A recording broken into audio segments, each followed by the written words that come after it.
chess problem. Poirot and I often dined at a small restaurant in Soho. We were there one evening when we observed a friend at an adjacent table. It was Inspector Japp, and as there was room at our table, he came and joined us. It was some time since either of us had seen him. Never do you stop in to see us nowadays, declared Poirot reproachfully. Not since the affair of the Yellow Jasmine have we met, and that is nearly a month ago. I've been up north, that's why. How are things with you?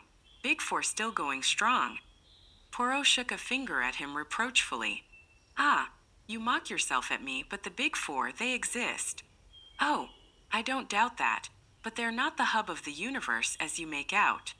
My friend, you are very much mistaken. The greatest power for evil in the world today is this Big Four. To what end they are tending, no one knows, but there has never been another such criminal organization.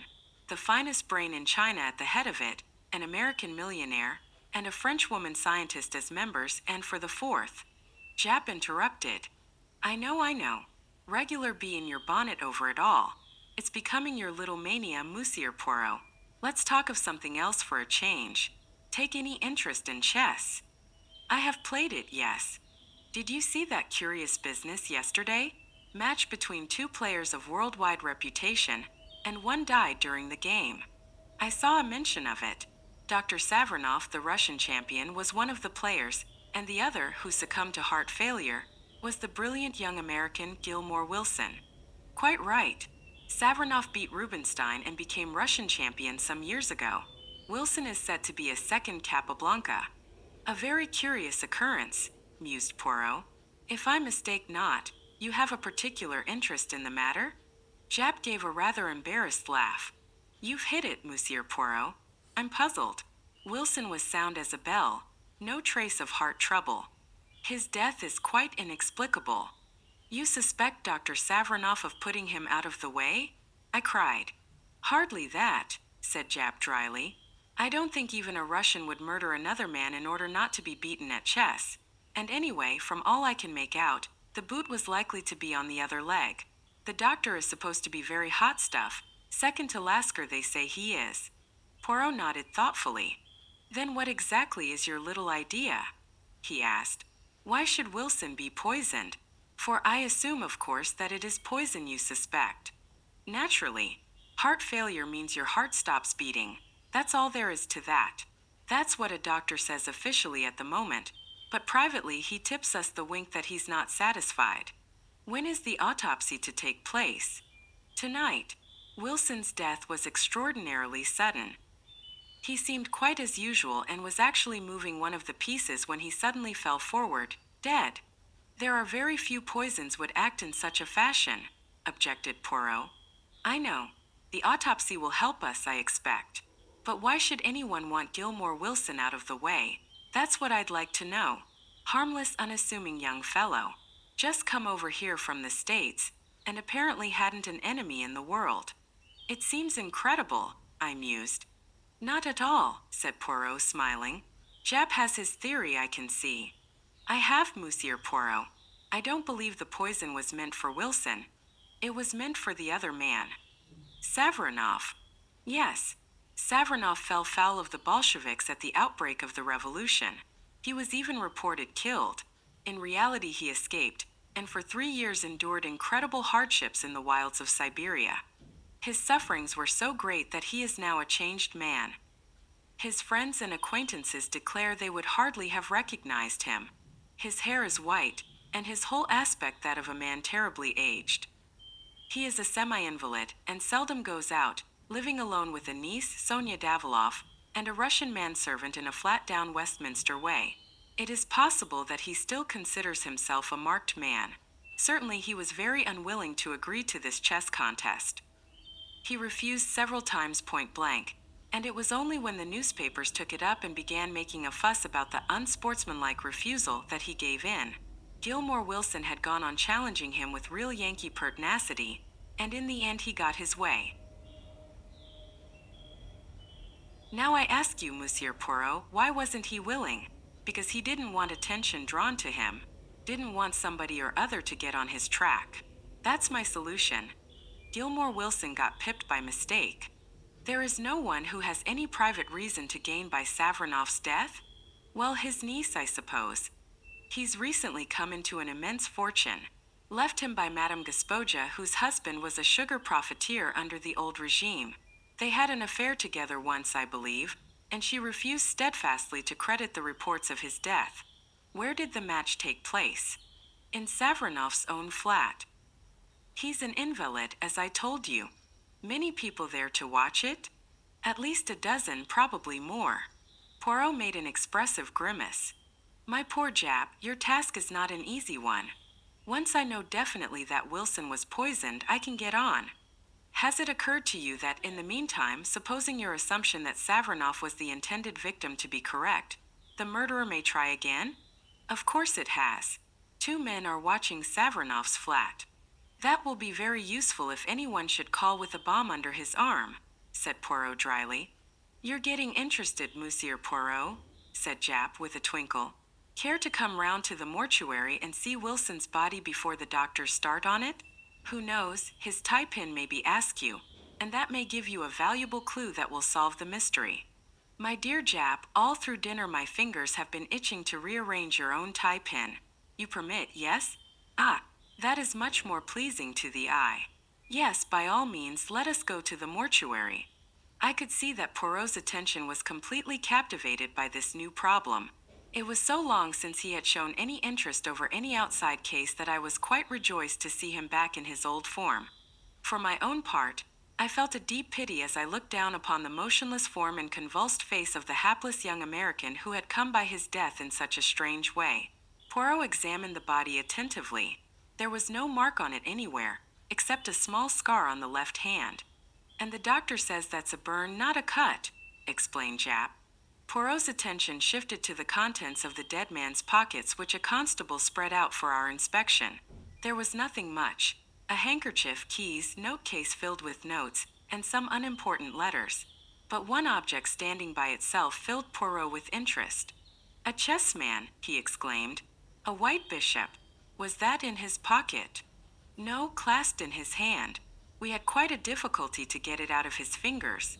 It must be returned to Dr. Savranoff sometime. It's part of a very beautiful set of carved ivory chessmen. Permit me to return it to him. It will make an excuse for my going there. Aha, cried Jap. So you want to come in on this case? I admit it. So skillfully have you aroused my interest. That's fine. Got you away from your brooding. Captain Hastings is pleased too, I can see. Quite right, I said, laughing. Poirot turned back towards the body. No other little detail you can tell me about him? He asked. I don't think so. Not even that he was left-handed? You're a wizard, Monsieur Poirot. How did you know that? He was left-handed. Not that it's anything to do with the case. Nothing whatever, agreed Poirot hastily, seeing that Jap was slightly ruffled. My little joke, that was all. I like to play you the trick, see you. We went out upon an amicable understanding. The following morning saw us wending our way to Dr. Savranoff's flat in Westminster. Sonia Daviloff, I mused. It's a pretty name. Poirot stopped and threw me a look of despair. Always looking for romance. You are incorrigible. It would serve you right if Sonia Daviloff turned out to be our friend and enemy, the Countess Vera Rosikoff. At the mention of the Countess, my face clouded over. Surely, Poirot, you don't suspect. But no. It was a joke. I have not the big four on the brain to that extent, whatever Jap may say. The door of the flat was opened to us by a manservant with a peculiarly wooden face. It seemed impossible to believe that that impassive countenance could ever display emotion. Poirot presented a card on which Jap had scribbled a few words of introduction, and we were shown into a low, long room furnished with rich hangings and curios. 1 or 2 wonderful icons hung upon the walls, and exquisite Persian rugs lay upon the floor. A samovar stood upon a table. I was examining one of the icons, which I judged to be of considerable value, and turned to see Poirot prone upon the floor. Beautiful as the rug was, it hardly seemed to me to necessitate such close attention. Is it such a very wonderful specimen? I asked. Eh? Oh, the rug? But no, it was not the rug I was remarking. But it is a beautiful specimen, far too beautiful to have a large nail wantonly driven through the middle of it. No, Hastings, as I came forward. The nail is not there now, but the hole remains. A sudden sound behind us made me spin round, and Poirot sprang nimbly to his feet. A girl was standing in the doorway. Her eyes, full upon us, were dark with suspicion. She was of medium height, with a beautiful, rather sullen face, dark blue eyes, and very black hair which was cut short. Her voice, when she spoke, was rich and sonorous, and completely un-English. "I fear my uncle will be unable to see you. He is a great invalid." "That is a pity, but perhaps you will kindly help me instead. You are Mademoiselle Daviloff, are you not?" "Yes, I am Sonia Daviloff. What is it you want to know?" "I am making some inquiries about that sad affair the night before last, the death of M. Gilmore Wilson. What can you tell me about it?" The girl's eyes opened wide. "He died of heart failure, as he was playing chess." "The police are not so sure that it was heart failure, mademoiselle." The girl gave a terrified gesture. "It was true then," she cried. "Ivan was right." "Who is Ivan, and why do you say he was right?" "It was Ivan who opened the door to you, and he has already said to me that in his opinion Gilmore Wilson did not die a natural death, that he was poisoned by mistake." "By mistake?" "Yes, the poison was meant for my uncle." She had quite forgotten her first distrust now, and was speaking eagerly. "Why do you say that, mademoiselle? Who should wish to poison Dr. Savranoff?" She shook her head. "I do not know. I am all in the dark. And my uncle, he will not trust me. It is natural, perhaps. You see, he hardly knows me. He saw me as a child, and not since till I came to live with him here in London. But this much I do know, he is in fear of something. We have many secret societies in Russia, and one day I overheard something which made me think it was of just such a society he went in fear. Tell me, monsieur."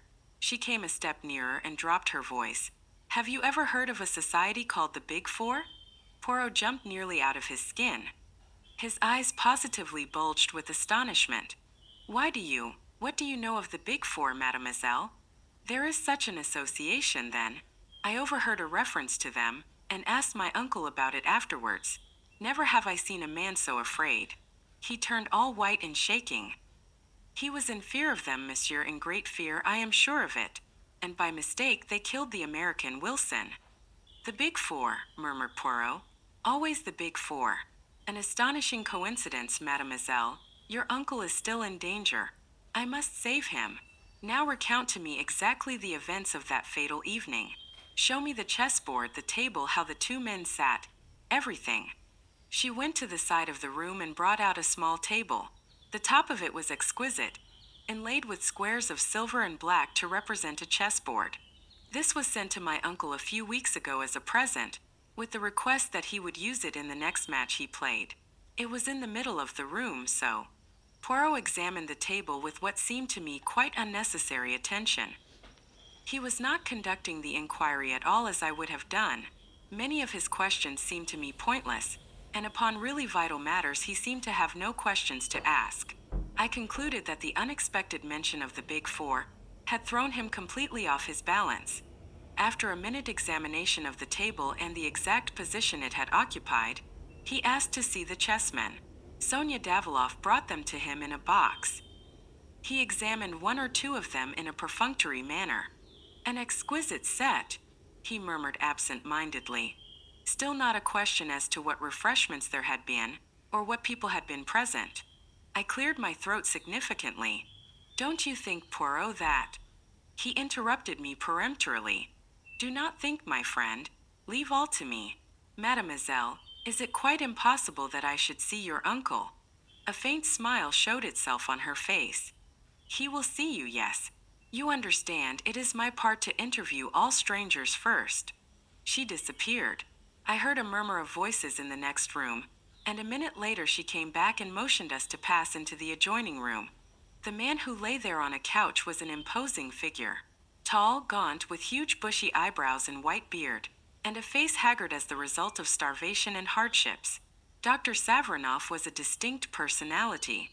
I noted the peculiar formation of his head, its unusual height. A great chess player must have a great brain, I knew.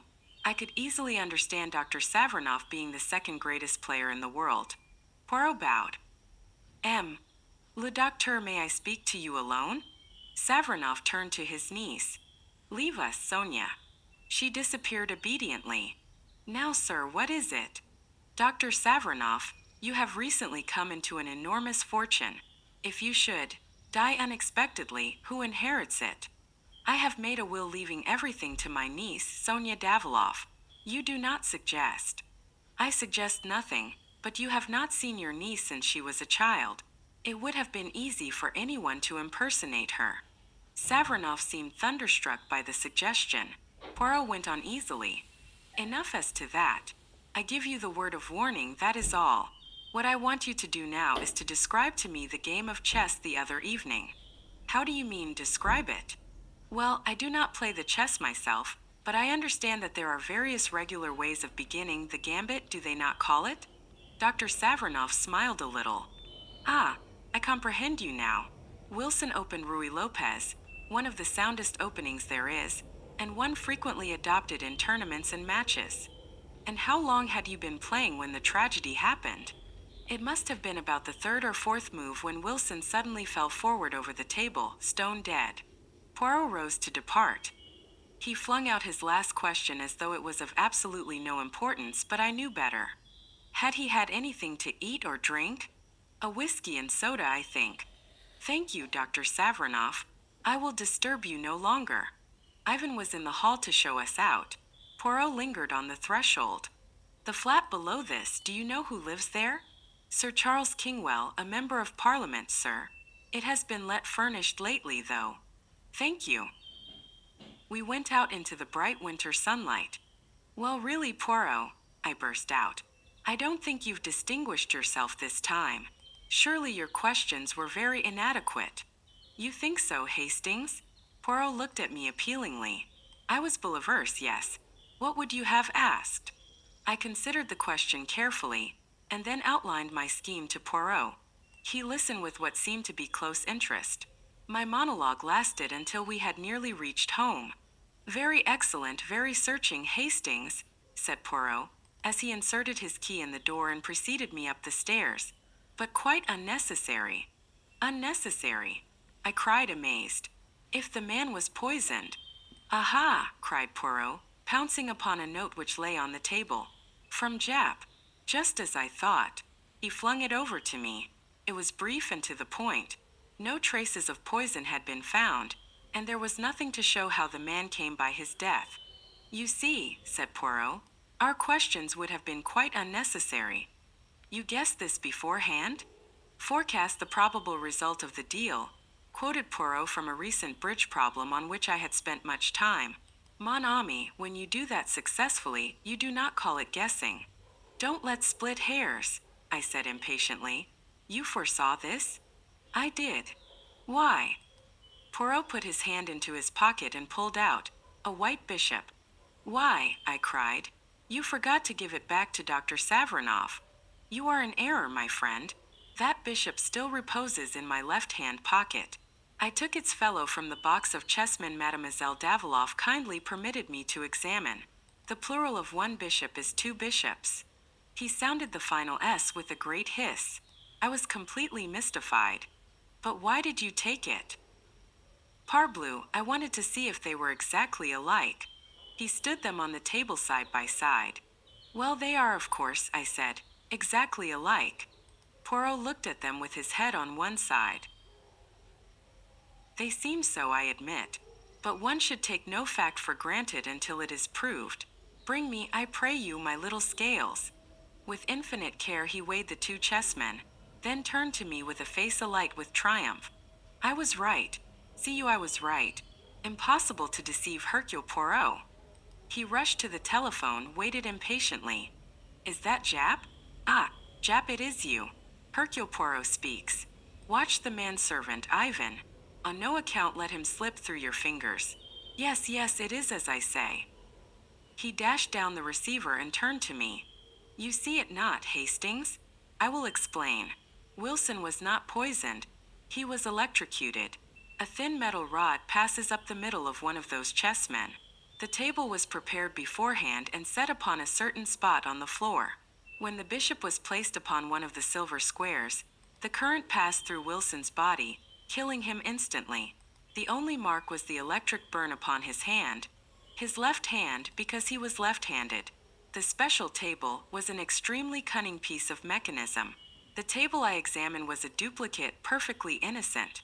It was substituted for the other immediately after the murder. The thing was worked from the flat below, which, if you remember, was let furnished. But one accomplice at least was in Savranoff's flat. The girl is an agent of the Big Four, working to inherit Savranoff's money. And Ivan. I strongly suspect that Ivan is none other than the famous number 4. What? Yes, the man is a marvelous character actor. He can assume any part he pleases. I thought back over past adventures, the lunatic asylum keeper, the butcher's young man, the suave doctor, all the same man, and all totally unlike each other. It's amazing, I said at last. Everything fits in. Savranoff had an inkling of the plot, and that's why he was so averse to playing the match. Poirot looked at me without speaking. Then he turned abruptly away, and began pacing up and down. Have you a book on chess by any chance, mon ami? He asked suddenly. I believe I have somewhere. It took me some time to ferret it out, but I found it at last and brought it to Poirot, who sank down in a chair and started reading it with the greatest attention. In about a quarter of an hour the telephone rang. I answered it. It was Jap. Ivan had left the flat, carrying a large bundle. He had sprung into a waiting taxi, and the chase had begun. He was evidently trying to lose his pursuers. In the end he seemed to fancy that he had done so, and had then driven to a big empty house at Hampstead. The house was surrounded. I recounted all this to Poirot.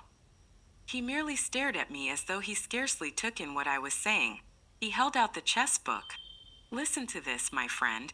This is the Ruy Lopez opening. 1 PK4, PK4. 2 KTKB3, KTQB3, 3 BKT5. Then there comes a question as to Black's best third move. He has the choice of various defenses. It was White's third move that killed Gilmore Wilson, 3 BKT5. Only the third move. Does that say nothing to you? I hadn't the least idea what he meant and told him so. I suppose, Hastings, that while you were sitting in this chair, you heard the front door being opened and shut. What would you think? I should think someone had gone out, I suppose. Yes, but there are always two ways of looking at things. Someone gone out, someone come in, two totally different things, Hastings. But if you assumed the wrong one, presently some little discrepancy would creep in and show you that you were on the wrong track. What does all this mean, Poirot? Poirot sprang to his feet with sudden energy. It means that I have been a triple imbecile. Quick, quick, to the flat in Westminster. We may yet be in time. We tore off in a taxi. Poirot returned no answer to my excited questions. We raced up the stairs. Repeated rings and knocks brought no reply, but listening closely I could distinguish a hollow groan coming from within. The hall porter proved to have a master key, and after a few difficulties he consented to use it. Poirot went straight to the inner room. A whiff of chloroform met us. On the floor was Sonia Daviloff, gagged and bound, with a great wad of saturated cotton wool over her nose and mouth. Poirot tore it off and began to take measures to restore her.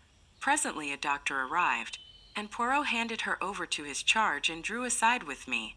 There was no sign of Dr. Savranoff. What does it all mean? I asked, bewildered. It means that before two equal deductions I chose the wrong one.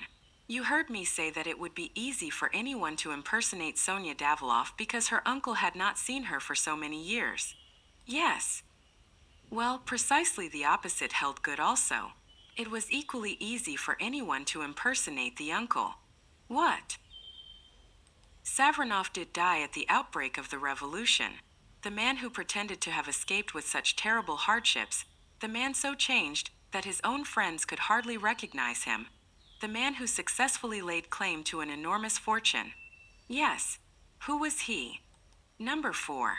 No wonder he was frightened when Sonia let him know she had overheard one of his private conversations about the Big Four. Again he has slipped through my fingers. He guessed I should get on the right track in the end, so he sent off the honest Ivan on a tortuous wild goose chase, chloroformed the girl, and got out, having by now doubtless realized most of the securities left by Madame Gaspoja. But who tried to kill him then? Nobody tried to kill him. Wilson was the intended victim all along. But why? My friend Savranoff was the second greatest chess player in the world. In all probability, number 4 did not even know the rudiments of the game. Certainly he could not sustain the fiction of a match. He tried all he knew to avoid the contest. When that failed, Wilson's doom was sealed. At all costs, he must be prevented from discovering that the great Savranoff did not even know how to play chess. Wilson was fond of the Ruy Lopez opening, and was certain to use it. Number 4 arranged for death to come with the third move, before any complications of defense set in. But my dear Poirot, I persisted, are we dealing with a lunatic? I quite follow your reasoning, and admit that you must be right, but to kill a man just to sustain his role, surely there were simpler ways out of the difficulty than that? He could have said that his doctor forbade the strain of a match. Poirot wrinkled his forehead. Certainement, Hastings, he said. There were other ways, but none so convincing. Besides, you are assuming that to kill a man is a thing to avoid, are you not? Number 4's mind, it does not act that way. I put myself in his place, a thing impossible for you. I picture his thoughts. He enjoys himself as the professor at that match. I doubt not he has visited the chess tourneys to study his part. He sits and frowns in thought. He gives the impression that he is thinking great plans, and all the time he laughs in himself. He is aware that 2 moves are all that he knows and all that he need know. Again, it would appeal to his mind to foresee the events and to make the man his own executioner at the exact time that suits number 4. Oh yes, Hastings, I begin to understand our friend and his psychology. I shrug. Well, I suppose you're right, but I can't understand anyone running a risk he could so easily avoid. Risk? Poirot snorted. Where then lay the risk? Would Japp have solved the problem? No. If number 4 had not made one small mistake, he would have run no risk. And his mistake? I asked, although I suspected the answer. Mon ami, he overlooked the little gray cells of Hercule Poirot. Poirot has his virtues, but modesty is not one of them.